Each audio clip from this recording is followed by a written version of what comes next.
Et bonjour à tous, bienvenue dans ce deuxième épisode qui est tourné pour la quatrième fois. Ouais, ça change tout le temps. Mais là, normalement, ça devrait plus changer. Donc, parce que j'ai tout validé, les commandes, tout ça, donc normalement, ça devrait bien se passer. Donc, qu'est-ce qui va se passer aujourd'hui? Bon, on n'est pas à la sortie de l'hiver, hein, mais pour l'instant, j'ai 9 colonies. Peut-être 8, hein, mais peut-être moins, j'en sais rien. On n'est pas sorti de l'hiver, on ne sait pas ce qui peut se passer. Mais on va partir sur du principe qu'on en a 9 pour l'instant. Si c'est moins, bah, ça fera que moins de dessins à la fin de l'année. Donc 9. Il va que j'en reçois 25 dans l'année, hein, donc déjà. Des ruches de prod. Donc on va partir sur... pour l'instant on a 9 colonies. Donc ici je vais faire une colonne. Colonie. J'en ai 9. D'accord? On démarre avec 9. À chaque fois qu'on en fait une, on mettra un petit plus 1. Ou plus ce qu'il y a.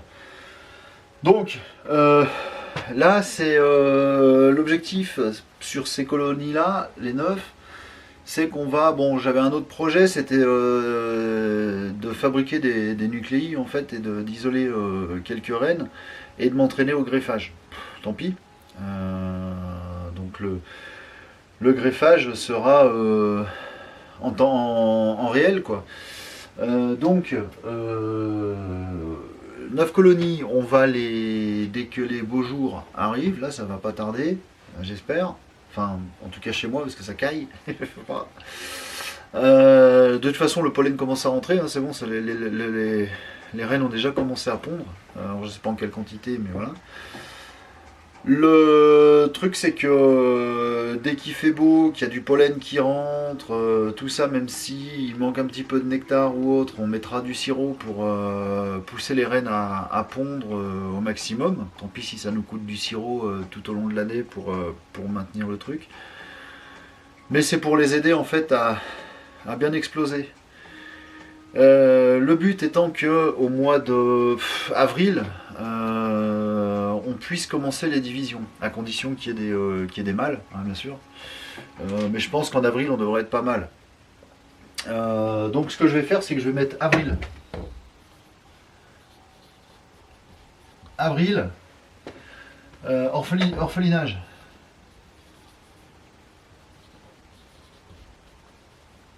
Orphelinage de une colonie. Donc en fait, en gros, en avril, je prends un couvain ouvert, un couvain fermé. Je devrais avoir 6-7 couvains, hein, à cette période-là, je pense. Donc on enlève un couvain ouvert, un couvain fermé, un cadre de réserve. Qu'on va mettre en fait avec la reine, qu'on va mettre dans une autre ruche. Et donc, ce qui va nous donner, en fait, même si on n'a pas la reine dans l'orpheline, ça va nous donner une colonie de plus.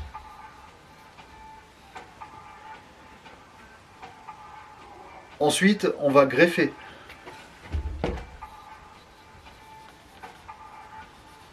Donc on va attendre un jour, 2 jours, allez 2 jours.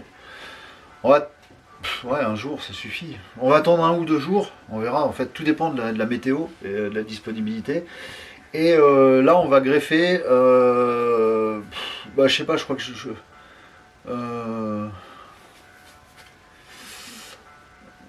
on va greffer. Voilà, on va greffer et l'objectif étant d'obtenir. Il va nous rester donc 8 colonies qu'on pourra donc diviser en 3.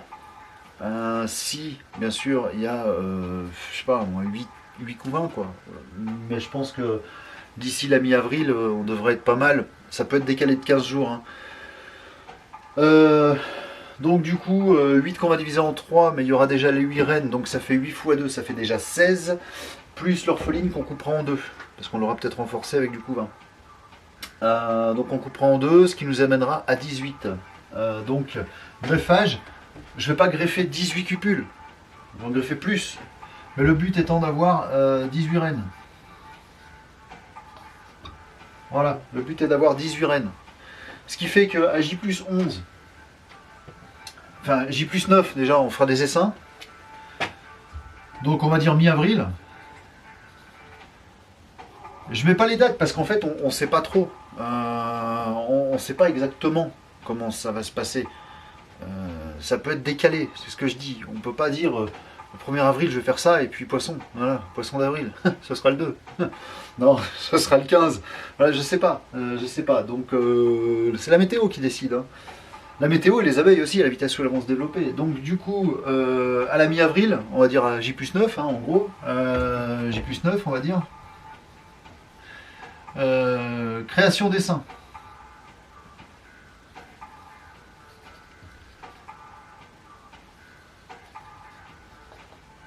Voilà, création d'essaim. Donc les 8, on va les couper en 3, d'accord? Et l'autre qui est orpheline, on la touche pas. On lui laisse les cellules. Puisque 2 jours plus tard, à J+11,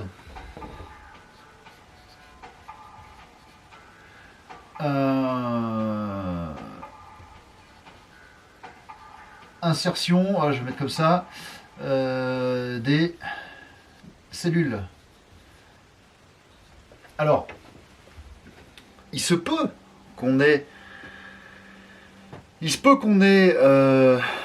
pas 18 reines, hein, dans ce cas-là, j'essaierai déjà d'en refaire d'autres, mais si ça prend 18 reines, on pourra le faire. Si ça prend pas 18 reines, si ça en prend plus, je pourrais pas faire. Donc le 18 sera vraiment le maximum. Il pourra que ça se peut qu'il y ait moins, hein, c'est possible. Du coup, des 18 reines, donc ça doit nous faire normalement hop, plus 18 colonies.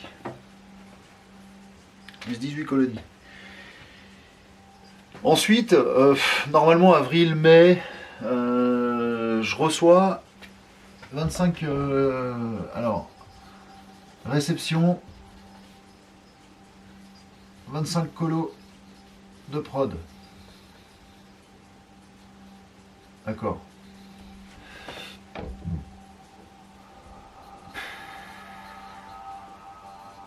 Voilà.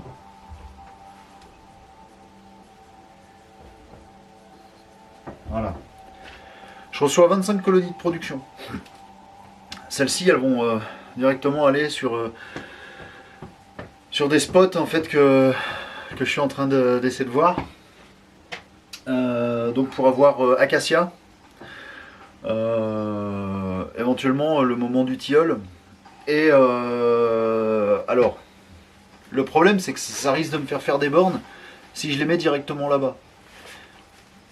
Donc à voir. Sinon, on les déplacera en fait sur du châtaignier. Parce que le châtaignier, a priori, j'ai regardé, j'arrive pas à en trouver autour de chez moi. Il est possible que je fasse 30 bornes pour trouver un endroit où les mettre. 30 bornes, c'est pas énorme hein, pour aller chercher de la châtaigne. Hein. Et puis c'est qu'une période de une quinzaine de jours, quoi, le temps de faire la mielée, quoi. 15 jours, 3 semaines. Donc du coup ça peut valoir le coup quand même de les emmener. On va voir. Peut-être pas toutes, peut-être. Tout ça, ça va se discuter, ça se discutera au fur et à mesure. Peut-être j'en emmènerai que 24, justement, pour en garder une pour la suite. On verra. Mais pour ce qui est de la production, la stratégie sur la production, c'est on va faire acacia. Essayer de profiter des tilleuls qu'il y a par là, enfin ce sera tilleul et toutes fleurs, hein, bien sûr. Et on les déplacera après sur le châtaigne. Sauf si je trouve il y a des spots acacia châtaignier, mais voilà, on verra. Donc voilà. Du coup on se retrouve ici. Là on est avril, mai. On va dire on est en mai. Donc en mai, bon, il va y avoir la mielée d'acacia, tout ça machin. Et on va dire que début juin, donc au mois de juin, début juin ou 15 juin, hein, mais plus début juin je pense. Le mec c'est... Non mais après il faut voir par rapport aux ressources qu'il y a, mais je pense que ce sera début juin, donc juin. Orphelinage. Voilà, non, on va pas faire comme ça. Je fais un gros caca. Oh mais... Pourquoi j'écris en majuscule? Orphelinage de 2 colonies. Ah désolé, ça a coupé. Donc en orpheline 2 colonies. On prend la reine, pareil comme, au mois d'avril, on prend la reine et on fait donc 2 colonies. Dans les 2 orphelines, on recommence greffage. Alors, greffage par contre cette fois-ci, on sera à 10 plus 18, on sera à 28. Pourquoi? Non. Parce qu'on la coupe en deux, l'orpheline, là.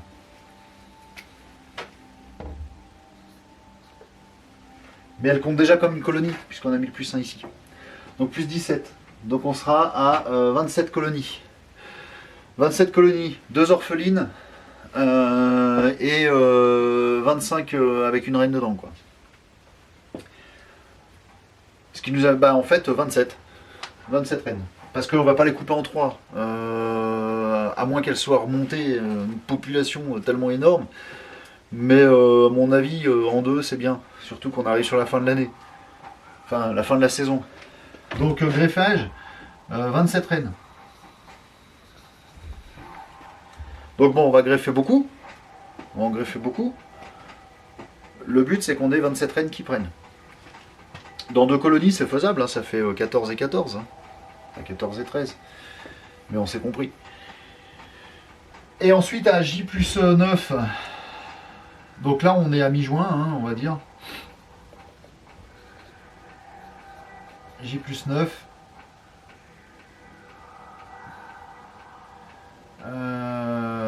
Création 25 essaims. Et à J plus 11, insertion des reines. Des cellules, pardon. Donc ici, ça va nous faire plus 25. Parce que les plus 2, elles sont là, déjà. Les orphelines, on les coupe en 2 aussi et on laisse une cellule dedans et voilà. Et vu que de toute façon, comme elles sont orphelines, il n'y a pas besoin d'attendre. Elles sont déjà orphelines. Donc, voilà. Ensuite, il y a autre chose. C'est que je suis pas persuadé là-dessus. Et ça, il va falloir des conseils. Parce que je suis pas persuadé, mais bon. Voilà, à la limite, on fait peut-être une croix. Enfin, je sais pas. Donc, sur le châtaignier, éventuellement, j'emmène que 24 ruches, 24 colonies. J'en garde une ici à la maison. Enfin, j'en ramène une ici à la maison, que j'orphelinerai pendant la mielée de châtaigne, à la limite. Et à la fin de la mielée de châtaignier, je rapatrie les ruches à leur emplacement. Et je les coupe en 2.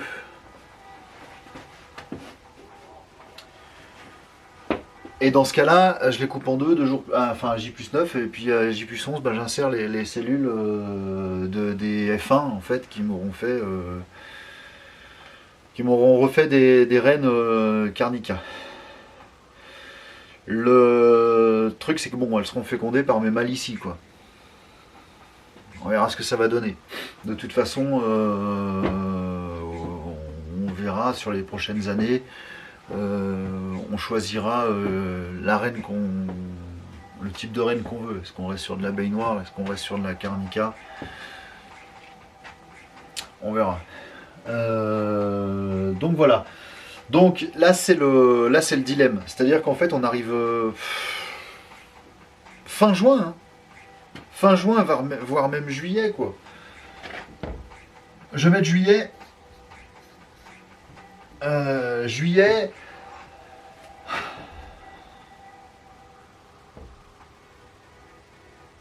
Juillet, les 25 ruches de prod, en fait, on les coupe en 2, quoi.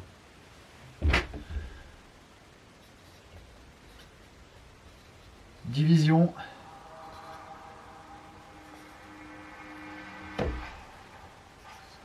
La prod en 2, ce qui nous ferait plus 25. Sauf s'il y a des problèmes dans les ruches, hein, c'est possible. qui va nous amener à... Donc là, pour celle-ci, je pense que je ferai ça. Hein. Si jamais je décide de les couper en deux, mais là on arrive au mois de juillet, il faudra que après le tilleul, je prenne une rue, une colonie de production, que je l'orpheline et que j'élève des cellules dedans pour au moins 25. Ouf. Ah, ce sera un tout petit essaim alors que je ferai. Hein. Au moins 25 pour pouvoir leur sortir en fait des reines à J+11 dans mes colonies de production en fait. Et du coup on sera pas mal. Et puis après là on est sur la fin. Après c'est traitement, hivernage, enfin nourrissement beaucoup je pense, le temps qu'elle se développe bien correctement, nourrissement, hivernage, et puis rebelote, on repart pour une nouvelle année derrière. Donc ce qui doit nous amener normalement à un total de 50, 75, 75 plus 20, 95 plus 904.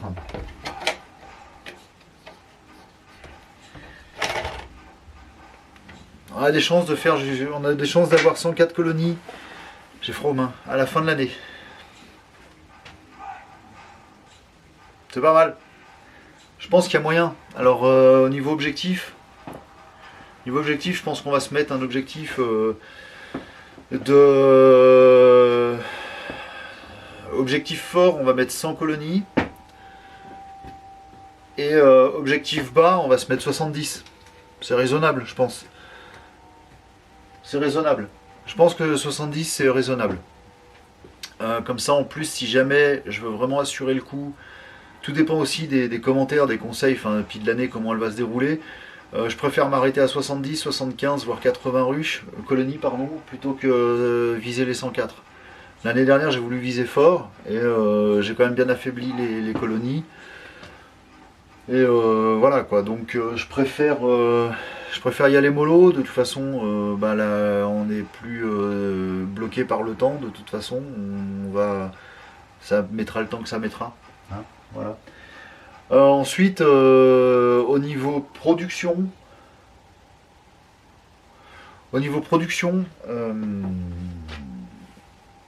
je sais pas, je saurais pas dire. Mais si on a une bonne année, en fait, j'aimerais fixer un objectif fort de 1 tonne, 1 tonne 2.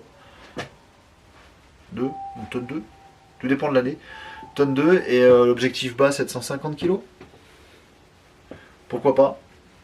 À voir, hein, on verra bien ce que ça va donner.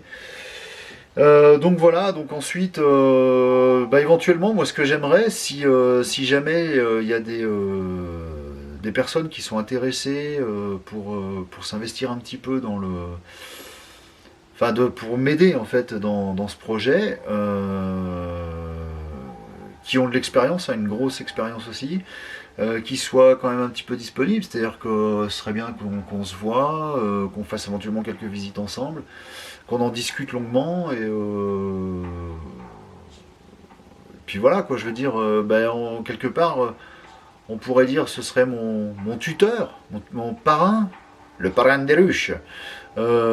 Tuteur, parrain, je sais pas, voilà, enfin ouais, si, ça peut être pas mal un parrain. Bonjour, je vous présente mon parrain. Donc voilà quoi, je veux dire, ça peut être sympa si jamais il y a quelqu'un qui a envie de partager l'aventure, qui me contacte, et puis comme ça, j'aurai des conseils de plus. Et puis surtout, on pourra discuter longuement, éventuellement. Enfin voilà quoi, il y a plein de choses à faire. Peut-être que parce que moi j'oublie aussi certainement des choses. Donc voilà. Donc sur ce, on va arriver au bout. En plus, j'ai plus de piles. Donc je vous dis, rendez-vous au prochain épisode. N'hésitez pas dans les commentaires à proposer à me dire ce que vous en pensez, et puis à proposer éventuellement d'autres choses. Et puis voilà quoi. Allez, sur ce, je vous abandonne et je vous dis à très bientôt. Ciao, bonsoir.